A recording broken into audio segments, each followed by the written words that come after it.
आज मोखाडा तालुक्यातील पोशेरा येथील कणसरी ढाबा येथे आयोजित करण्यात आलेल्या तालुकास्तरीय शेतकरी व पशुपालक प्रशिक्षण व मेळाव्याचे आयोजन करण्यात आले होते। या मेळाव्याला पंचायत समितीचे माजी सभापती प्रदीप वाघ अध्यक्षस्थानी होते। या मेळाव्याला संबोधित करताना वाघ यांनी सांगितले की शेती हा व्यवसाय आपला पिढीजात व्यवसाय असून आपल्या नव्या पिढीने शेतीकडे वळले पाहिजे। आज जे आदर्श शेतकरी व पशुपालक आहेत ते मोखाडा तालुक्याचे खरं भूषण आहे, असे गौरवोद्गार शेतकरी व पशुपालक बाबत वाघ यांनी काढले। यावेळी गटविकास अधिकारी अक्षय पगार यांनी सांगितले की पंचायत समिती सदैव शेतकरी बांधवांना सहकार्य करण्यासाठी कटिबद्ध आहे। आपण पंचायत समितीच्या कृषी विभाग व पशुसंवर्धन विभागाच्या योजनांचा लाभ घेतला पाहिजे, असे आवाहन गटविकास अधिकारी यांनी केले।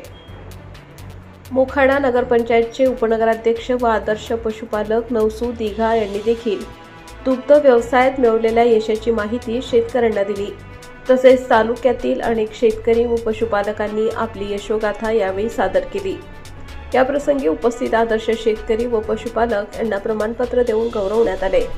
या कार्यक्रमाला सह उपायुक्त कुलकर्णी, मोखाडा तालुका कृषी अधिकारी जोशी, सरपंच गीता पाटील, हिरामण पाटील, पोशेरा उपसरपंच युवराज हडळ, उपसरपंच नंदकुमार वाघ, कृषी अधिकारी गोडे चौरंगे, ग्रामसेवक मंगेश पाटील, पशुसंवर्धन विभागाचे अधिकारी, कृषी विभागाचे अधिकारी, शेतकरी मोठ्या संख्येने उपस्थित होते। कार्यक्रमाचे सूत्रसंचालन डॉक्टर पोटे यांनी केले, तर कणसरी ढाबा मालक जयराम वाघ यांनी उत्तम आयोजन केले। प्रतिनिधी रघुनाथ गांगुर्डे, पालघर जिल्हा। मीटिंगचे मेळाव्याचे अध्यक्ष माननीय प्रदीप वाघ साहेब,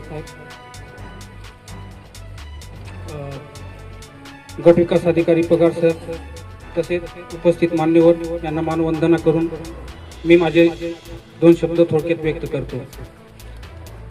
सर्वप्रथम मला आज पहिलीच बारी असल्यामुळे थोडीशी घबराहट होते, पण बोलण्याचा प्रयत्न करतो। मित्रहो, गेल्या 8-10 वर्षापासून माझ्या मनात जी खंत होती, मला वाटत होतं की एखादा व्यवसाय करावा, पण व्यवसाय असा काय असेल की जो आपल्याला कमी खर्चात उत्पन्न देईल। मी शेती करत होतो। शेती करता करता शेतीमधून मी गोडे साहेब यांच्याकडून एक विहिरीची योजना घेतली। बिरसा मुंडा कृषी क्रांती योजनेअंतर्गत मी अप्लाय केलं। त्यामधून मला विहीर 17-18 ला विहीर मंजूर झाली। मी विहीर बांधकाम केलं।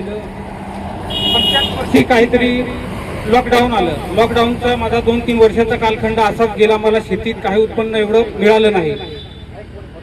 मग मी विचार केला की थोडं शेतीला हातभार लागावा, म्हणून पोटे साहेब यांच्याकडे थोडा संपर्क साधला की मला साहेब विहीर तर आहे, पाणी आहे, माझी जागा आहे, पाण्या ठिकाणी जागा आहे। नमस्कार। आजच्या कार्यक्रमाचे अध्यक्ष प्रदीपजी वाघ साहेब, गट विकास अधिकारी मोखाडा नगर पंचायतीचे उपनगराध्यक्ष दिघा साहेब, सन्माननीय व्यासपीठ बंधू आणि भगिनींनो, आता बऱ्याच व्यावसायिकांनी सांगितले त्याचप्रमाणे आम्ही 10 वर्षापूर्वी काजू लागवड चालू केली आणि प्रथम जे काही आपल्याकडे धेडसांचं प्रमाण आहे एवढं प्रमाण होतं की भयानक, आम्ही 100 मागा 50 हे नष्ट व्हायचे।